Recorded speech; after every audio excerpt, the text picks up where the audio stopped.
Welcome back to another episode of Hungry for the Word. I am your host, Tommy Vento, with our co-host, Julie Vento.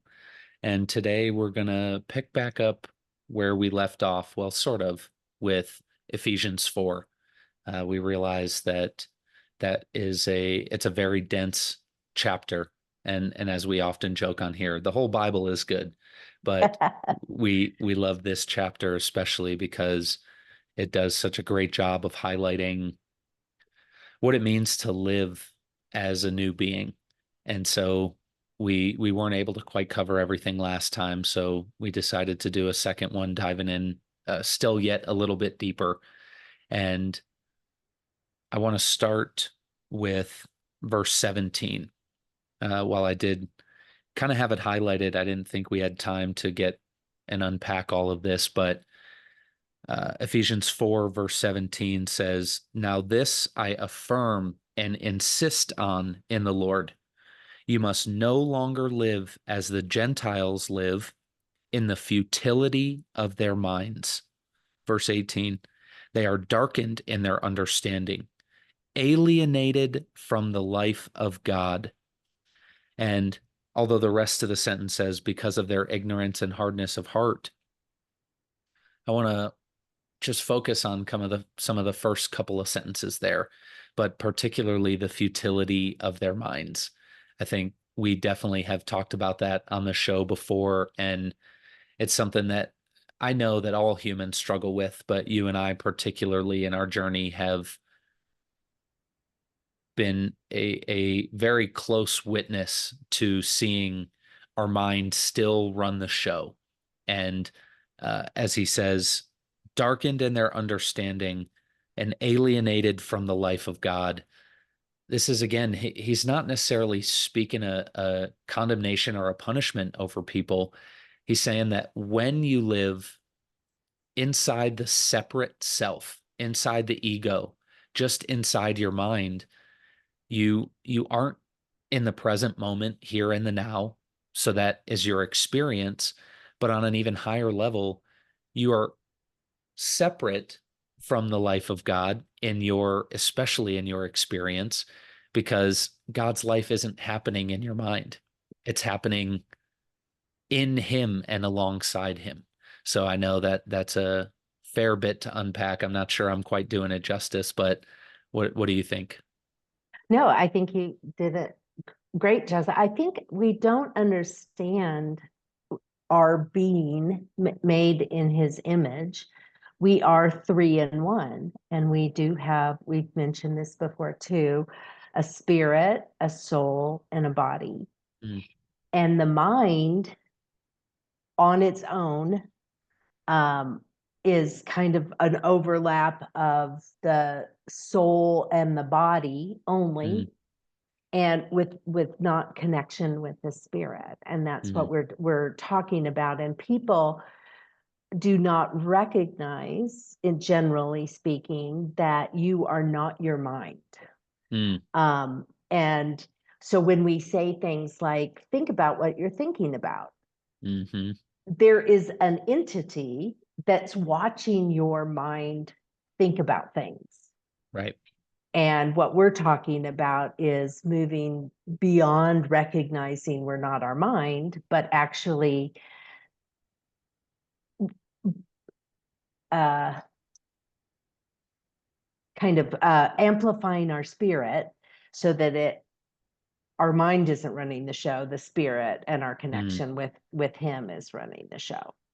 right. And again, I know we've talked before. Please, if you're listening, know that we don't want to be, oh, people do this and the church Oh does yeah, that. And I I'm do not that. calling Yeah, you on it as much as I'm saying that when we say those things, we're talking about us.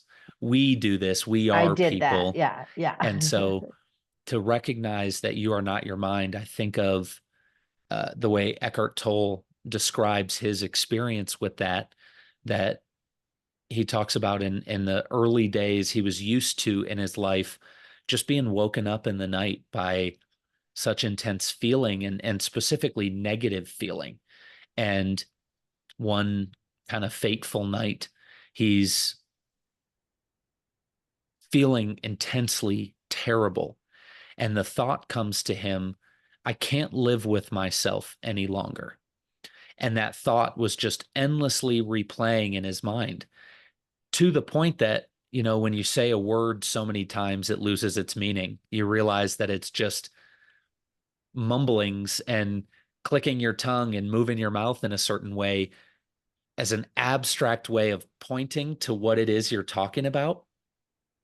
The thought was rolling over in his mind so much that abstractly he realized that there must be two selves. There is his genuine self who is saying, I can no longer live with this self. And Yeah. as we've described that before, that is the mind.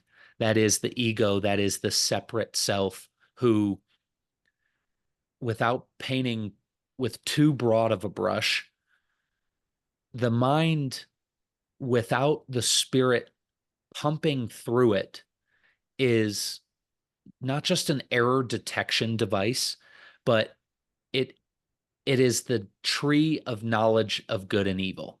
Oh, good way. The Yeah. mind itself represents that by there are two poles, there are two hemispheres of our brain, there are executive and cognitive functioning. You know what I mean? There's this dichotomy of good and evil being contained in one entity, one fruit. And so part of what was that original sin was not that they learned the knowledge of good and evil. It's that they reached with their own hand to judge it for themselves and to know it separate from the way that the Lord was bringing them to those truths. And so, in that same way, our mind thinks it has a grasp of the world based on, I'll say roughly for most people, call it 30 to 50 years of life experience, that it is wisdom based on the experience they've had to look at the world the way that they do. But to be renewed in the spirit of your mind, which is where we left off in the last episode, verse 23, is to recognize that the mind by itself is a separate computer. And we've used the analogy before. It's a prism.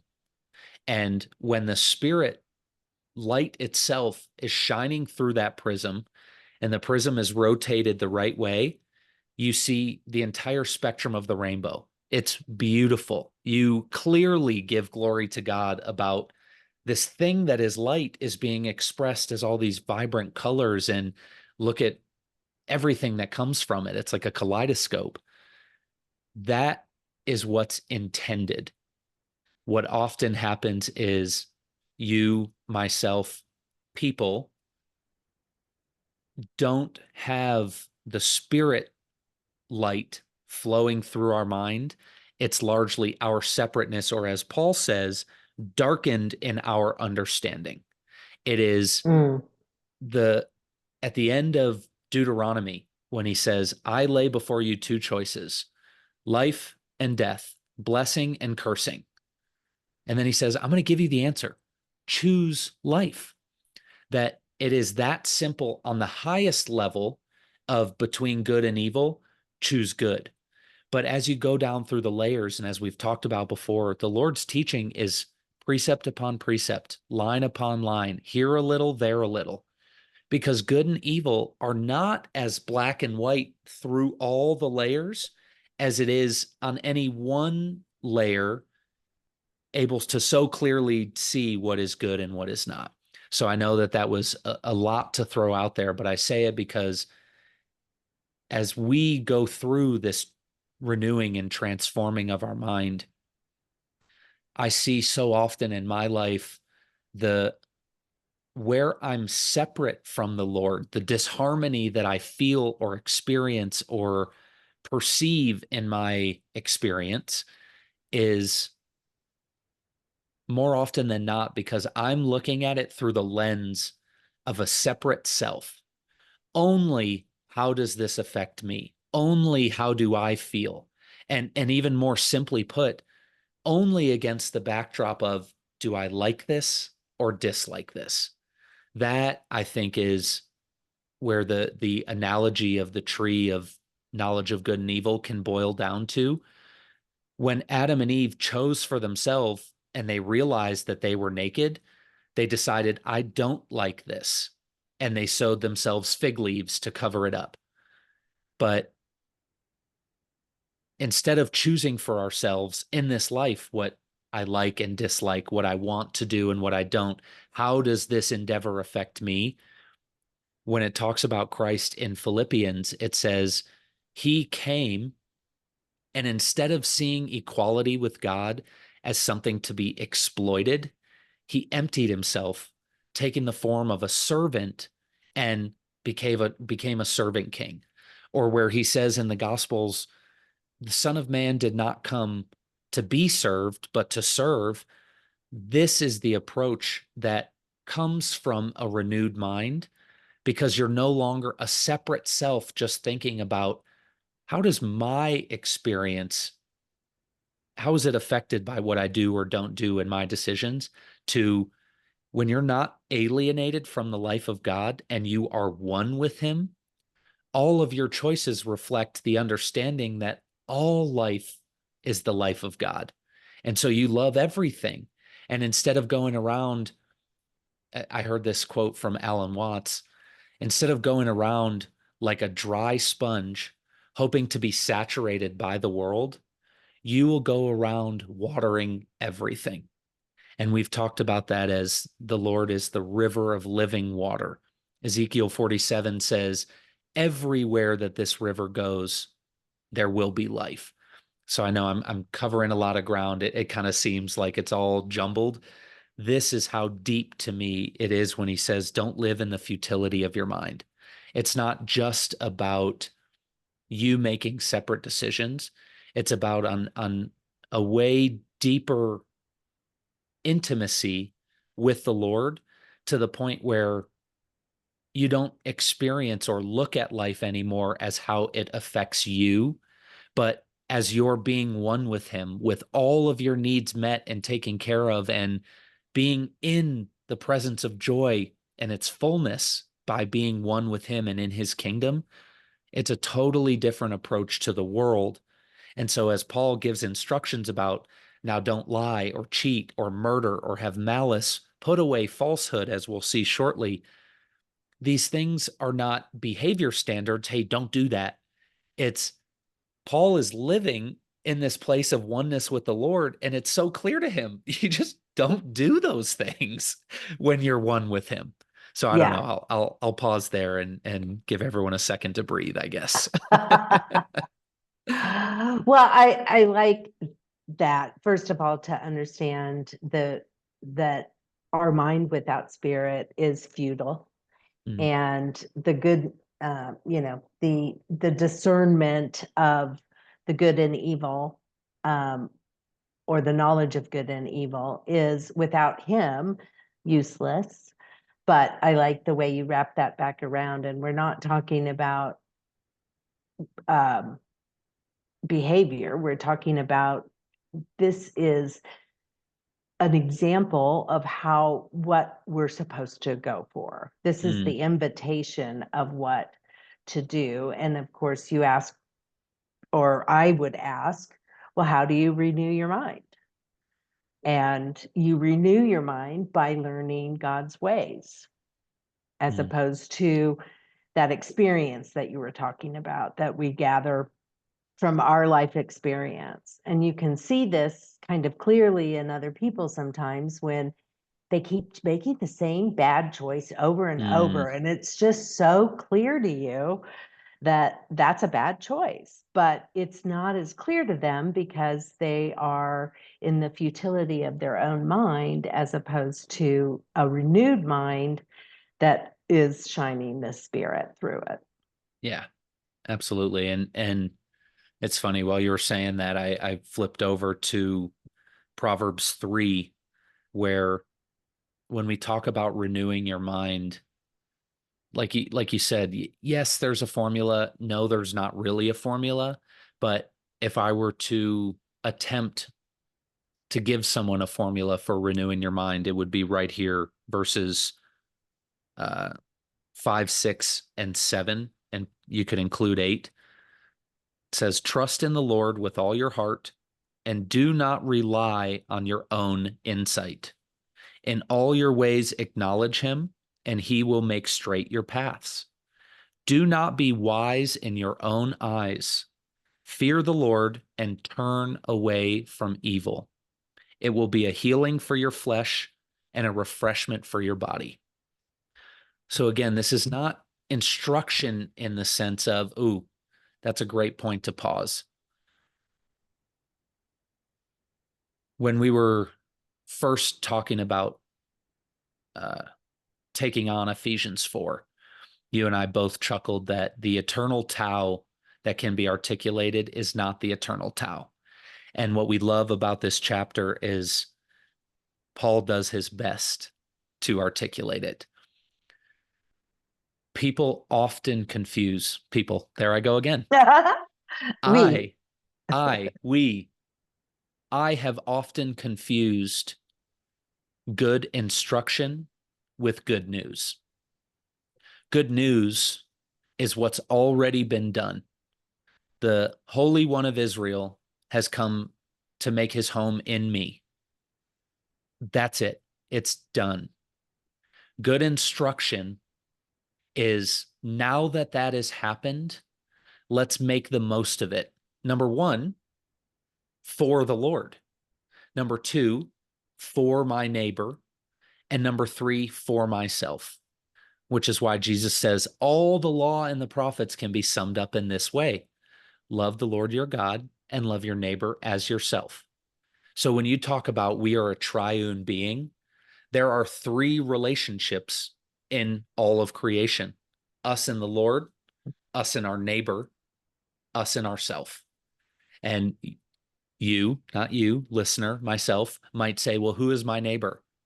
There's a great answer to that in the Gospels. Have yourself a look.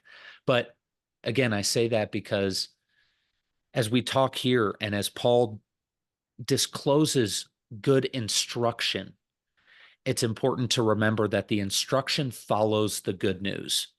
The instruction is not to go obtain the good news.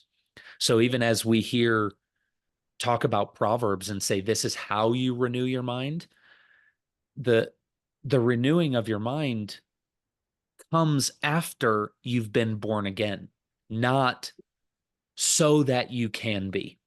So in the Yeah. same way here, knowing, I'm skipping ahead. This is Ephesians 5, verse 10. He says explicitly, try to find out what is pleasing to the Lord. Look around at church culture today, and you can go to 15 different churches, and all 15 of them will have on their website, here's what we believe, and here's our vision, and here's our doctrine. And you go in there, and they will tell you, this is what we believe is pleasing to the Lord. And so when we talked yesterday about do not be blown by every wind of doctrine, this is part of what that entails. Rather than letting man tell you what is pleasing to the Lord, which is important when you don't know the Lord for yourself. And it's why he gave the fivefold ministry to the body, so that while we didn't yet know him for ourselves, other humans who we can see, feel, hear more readily than we can see, hear, and feel the Spirit. That's why he gave humans to instruct us for those first layers. But mature sons, which is what we're aimed at in this show, they go and ask the Lord himself, what is pleasing to you? What's pleasing to you in my life? What's pleasing to you in the way that I look at the world, or the way I look at myself, or the way I look at others? And this is all part of renewing your mind. It says somewhere in Isaiah, which is, again, partly the instruction manual for Jesus, it says in there that his beloved servant will be able to discern good from evil before he even starts eating solid food. It says while he's still eating honey and curds. And so this concept that we won't know good and evil is also incorrect. The problem, if you will, the original sin that we're undoing is that we've taken knowing good and evil completely to our level as humans, and we're now trying to back our way into holy good and evil. And what he did through Jesus was invite us all the way to the top again and say, you are now born again. And from here, I will teach you myself what is good and what is evil. Or as Paul says, I will teach you not to live in the futility of your minds, separated and alienated from the life of God, but to live as children of the light, as one with your Father. And so this is what we're Mm, talking about. Again, we could spend an entire episode on these two sentences alone. This is how dense it is. And yet, that is what Paul's job was in the body, to equip us with the word. And some churches were more ready for it than others, which is why this chapter in Ephesians is so dense the way it is. yeah, they were ready for it. Like you They were said. ready. I Yep. love that. So I'll say moving on a little bit, even though we're not necessarily moving on, when we jump ahead to verse 25, we had left with verses 23 and 24 in the last episode. The subtitle for this paragraph is Rules for the New Life. And so as we're talking about here, I don't need to list off all the rules, because the truth is, hearing them, they're common sense when you're standing in the Spirit. Do not be angry, do not murder, do not lie. So skipping down a little bit further, this is what I have found a little bit challenging in my life. Verse 29, let no evil talk come out of your mouths, but only what is useful for building up as there is need, so that your words may give grace to those who hear. Here's that word again, evil. And if we think that we know from our judgment what is good and what is evil, then we may think that it's good for us to say to someone else, do it this way. Why don't you see it like this? Or in your example, it's really easy for us to see when other people make the same mistake over and over and over. And we think often what is good is to lose our patience with them and snap and give it to them more firmly so that they'll finally understand it. And as a leader, we've talked about there are what we call dynamic problems, meaning there's not necessarily a single right and best answer, because Jesus was the mature Son of God on earth. And there was a time where he was flipping over tables in the temple. And yet there were way more times, like the woman caught in adultery, where he said, neither do I condemn you. Now go and sin no more. And so as we think about what it means to build each other up and to not let evil leave our mouths, accept what is good, for except as there is need, so that your words may give grace to those who hear. This again feels like I'm maybe opening up a can of worms that we don't quite have time to get into. So I'll try to boil it down. And the brevity about the topic, I think, is that when we think we know what others need to hear and the way in which they need to hear it, we are living in the futility of our minds. That's why Jesus said, pick the log out of your own eye before you try and take the speck out of someone else's. Because as you and I have found, both in our relationship and when talking with and dealing with others, our ability to correct them very rarely results in them making any change in their life. Usually only when the person takes what I'll say is extreme ownership of the fact that they themselves are displeased with what's going on, the fruit in their life. Only then will they be uncomfortable enough to make a change. In that same way, every time you have the urge to correct someone else, maybe first ask the Lord where you are blind in your own walk to your own sins, errors, and shortcomings in this way. And we've talked about that before when it comes to codependency. Our immediate thought when we hear a lesson that, ooh, so and so would benefit from this, usually means that that person is a lighthouse, a beacon in your life for what you're doing, but have justified in the separation of your own mind. Does that make sense? Oh yeah, and it's good. It's good, a good reminder because um,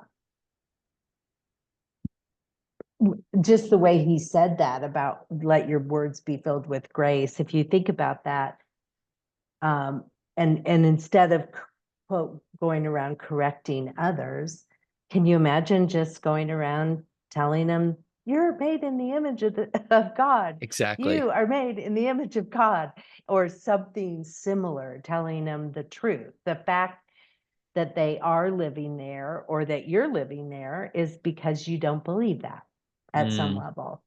So, totally. number one, it's a great reminder when you think, when you see it in other people, it can be something that the Lord is trying to help you see in yourself, but also just how to really walk with others in encouragement and equipping them to step into the truth of their new man as well. So Exactly. good. Exactly.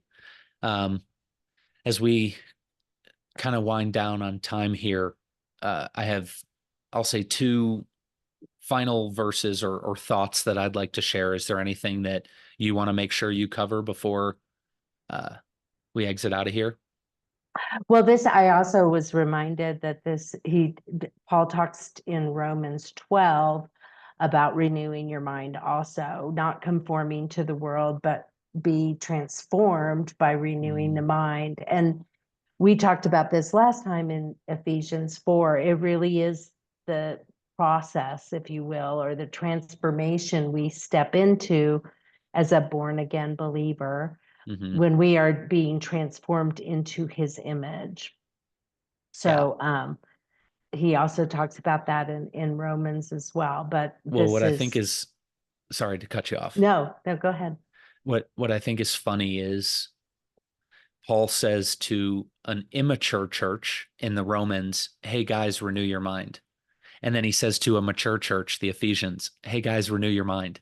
This is Yeah. not a one walk dog. This is the process. This is what will result in kingdom on earth is how many countless generations have existed between Jesus and now. And depending on how much extreme ownership we take of renewing our minds and not correcting others, but correcting ourselves, that will determine how many more generations before it looks like that, you know? Well, and then that just reminds me that this is not a one and done, right? We don't, oh, Exactly. I did that. Yep. Because as Oh, I put that mature, off. yeah, Hmm. as mature believers, the putting off and the renewing of the mind is a way of life. Yes. Just today, Daily. I woke up with some things that weren't in harmony, and so you just kind of go through the process for yourself and get a light, take that darkness out and Mm, step back into light. So, totally. And so, in that same way, I like that you said it's a lifestyle because the next verse I have comes from verse 30 and says, "And do not grieve the Holy Spirit, with which you were marked with a seal for the day of redemption." So, again, another iteration, if you will, of this is a lifestyle because there is an ultimate, call it, day of redemption that is coming. You know, Jesus on a cloud, or however anyone wants to explain their end time eschatology. But to know that you were marked with a seal, that mm, you can't wipe it off because you can't see it. Paul says somewhere else, you are the circumcision. The circumcision of flesh is just representative of what happens in your heart when you're born again.